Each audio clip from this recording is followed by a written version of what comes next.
So I live in Los Angeles, and as you may know, multiple neighborhoods in Los Angeles are on fire right now, and it's just a really tragic situation. Um, and I wanted to share some lessons that I learned from this. It feels weird even making a video, but I'm just gonna, because this is the point of my channel, is to share things I've learned.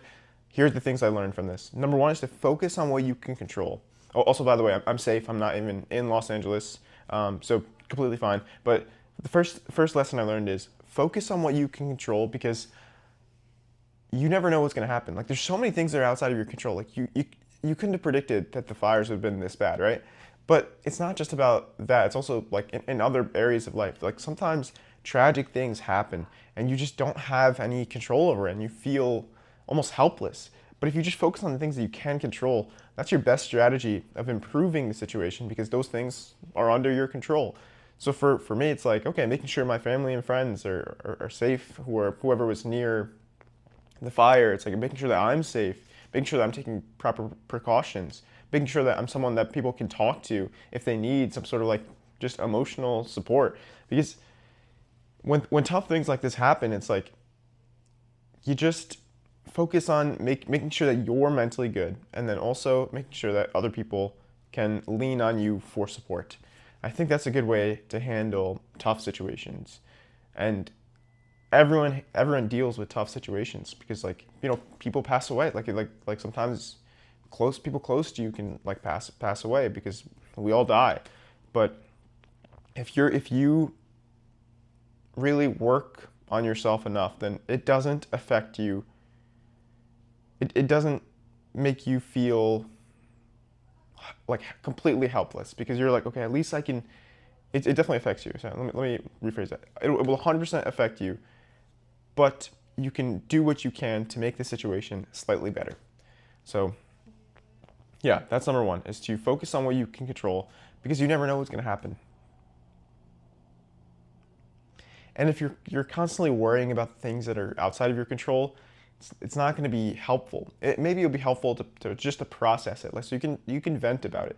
But after you vent about it, then you try and break it down to the actions that you could take that could be helpful. Like, I can't go put out the fire, right? But I could check in on people. I could text people. I can be there for the people who lost their homes. Like I literally know people who lost their childhood homes. Um, that's all. Sometimes that's all you can do, right?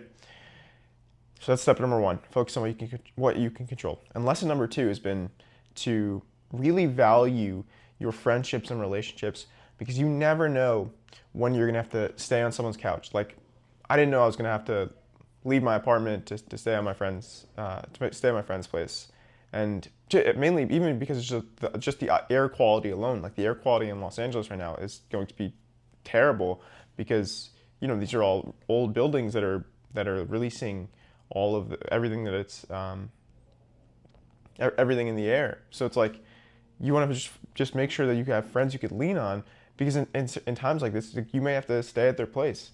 Like, I went to my friend's place, and I was so grateful that I was able to stay there for a couple days. And it's it's like the most important part of life is your friendships, your relationships. So like, don't take that for granted.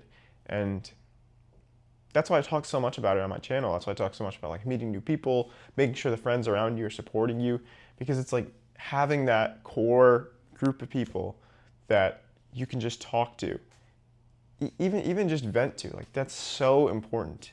So don't take that for granted. Make sure that you're developing the skills in order to meet people, in order to have those genuine connections. And if you have those genuine connections, make sure that you are keeping in touch with those people, checking in on them, and yeah, because like, I can't tell you how helpful it is to have multiple friends in the city that I could crash on their couch. Like, I know in different parts of Southern California, I could just text someone and be like, hey, like, I'm in a tough situation right now. Like, can I stay at your place? And I know that a decent portion of them, so a good amount of people, I can crash at their place, which is like, that's such a relieving feeling in a time like this, because at the very least, you don't even want to be going through this alone. Like, you want to, even in those tough times, like, you want to be able to like be around people to at least like, take your mind off of it, talk about it, and just try and enjoy however much you can. Like in a tough situation, like it's hard to not think about that constantly, and that's why I haven't posted in like 7 days, right? It's because I've been dealing with this, and I talk so much about like posting every day, but I was like, this is like the only thing that I can think about, other than like hanging out with my friends and like trying to make the most of the situation. But it's like sometimes like that's all you got is you just focus on what you can control, and you lean on your friends and the relationships that you've nurtured, and you try and be there for them as well.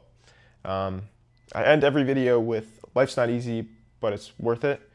And this has certainly not been easy, and it hasn't been worth it either. But in general, life's not easy, but it's worth it. Take care.